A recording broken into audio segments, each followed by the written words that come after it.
Alhamdulillah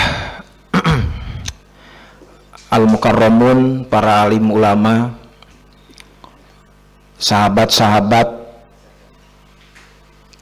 gerakan pemuda Ansor di berbagai tingkatan. Salah satu hadis Rasulullah Shallallahu Alaihi Wasallam yang menunjukkan rasa cinta beliau terhadap tanah airnya terwujud dalam bentuk doa,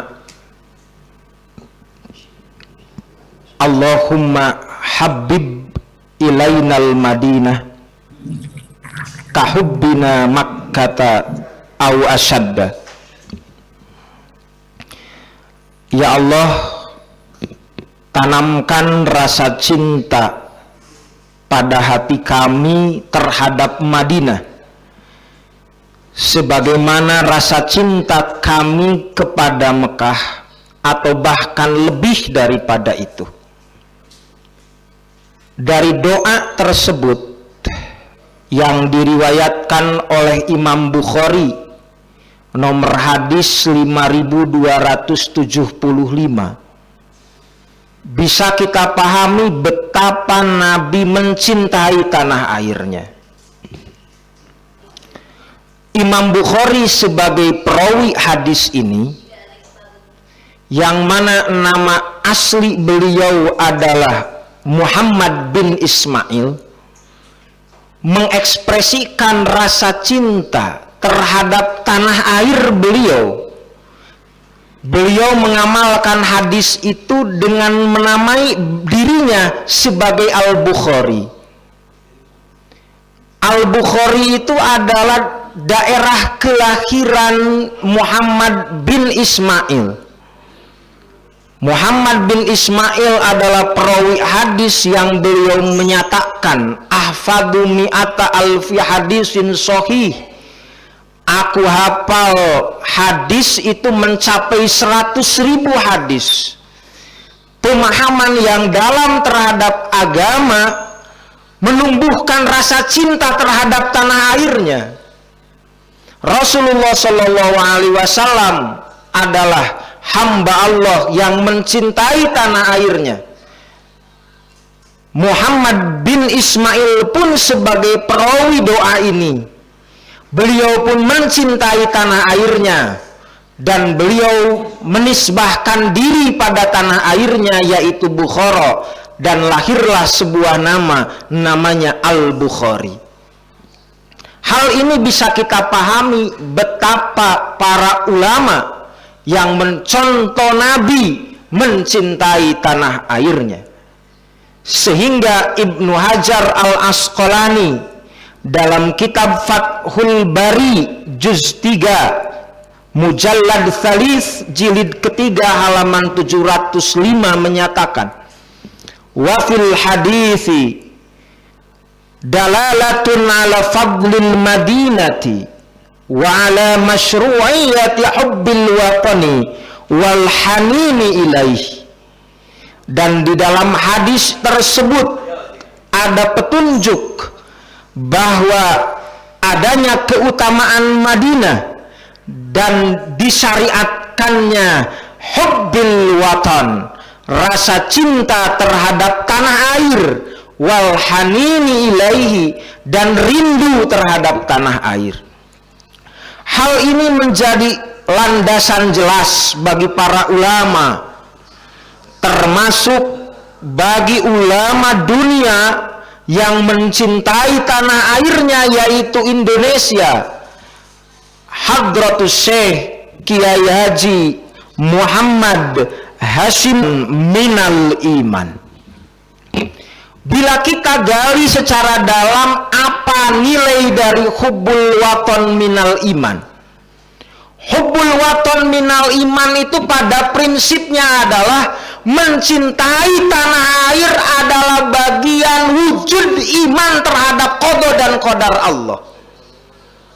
Kalau seseorang mengimani adanya qada dan qadar Allah, dan itu menjadi bagian dari rukun iman, bahwa percaya bahwa dimanapun kita berada adalah tempat yang Allah pilihkan untuk kita, maka sepantasnya kita mengekspresikan rasa cinta terhadap tanah air yang telah dipilihkan oleh Allah untuk kita.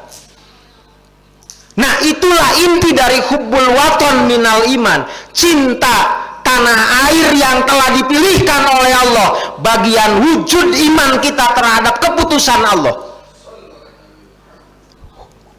Oleh karena itu, sahabat-sahabat semua, hubbul waton minal iman, hubbul waton minal iman, hubbul waton minal iman didengungkan di mana-mana. Bahkan yang luar biasa, Syekh Muhammad Asad Syihab yang menulis kitab Al-Allamah Muhammad Hasyim Asy'ari Wadi' Libnat Istiqlali Indonesia yang diterbitkan di Darus Shadiq Beirut, Lebanon, seorang ulama Arab mengakui betapa hebatnya Hadratus Syekh Kiai Haji Muhammad Hasyim Asy'ari. Sampai di dalam kitabnya diungkapkan, adal Ustadz Muhammad Hasyim Asy'ari ila watani minal haramaini syarifaini. Kiai Haji Muhammad Hasyim Asy'ari itu adalah ulama besar dunia. Mengapa? Ada satu riwayat kenapa beliau dinamakan Hadratus Syekh. Hadratus Syekh itu adalah gelar yang sangat mulia bagi seorang ilmuwan. Satu riwayat mengatakan beliau tatkala di Mekah itu, beliau itu menguasai Sahih Bukhari, Sahih Muslim, Sunan At-Tirmidzi, Sunan Ibnu Majah, Sunan An-Nasai, Sunan Abu Dawud. Beliau kuasai secara matang. Akhirnya beliau mendapatkan julukan yang luar biasa sebagai Hadratus Syekh. Penguasaan keilmuan yang begitu luar biasa. Bahkan beliau pernah mengajar di Masjidil Haram. Ini luar biasa. Tatkala beliau sudah sampai ke tingkat seperti itu, yang sangat hebat, yang perlu kita pahami dari beliau, beliau ingin pulang ke tanah airnya yang sedang dijajah. Pelajaran luar biasa sampai termaktub dalam kitab yang ditulis oleh ulama Arab, adal Ustadz Muhammad Hasyim Asy'ari ila watani. Rasa cinta terhadap tanah airnya memanggil beliau untuk pulang ke tanah airnya yang sedang dijajah tatkala beliau sedang menikmati keberhasilan di puncak peringkat keilmuan. Inilah yang luar biasa, cara berpikir yang luar biasa. Beliau pulang dengan hal yang hebat. Sampai dalam kitab itu beliau disampaikan, ada yahmilu fi sadrihi ilman nafi'an. Beliau pulang membawa di dalam dadanya ilmu yang bermanfaat. Yang hebat adalah liyu'allima bihi abna'a watani, untuk mengajari melalui ilmu tersebut abna'a watani, putra-putri bangsa ini. Jadi beliau datang, perjuangan dasarnya adalah keilmuan. Ini yang patut kita teladani, bahwa setiap gerakan itu adalah didasari pada keilmuan. Maka beliau menamaikan organisasi kita ini Nahdlatul Ulama, kebangkitan para ulama. Artinya gerakan itu didasarkan pada keilmuan, bukan sebatas like or dislike. Sehingga hal ini termunculkan luar biasa, terajarkan pada murid-murid beliau, yang salah satu murid beliau yang sangat terkenal adalah Kiai Haji Wahab Hasbullah.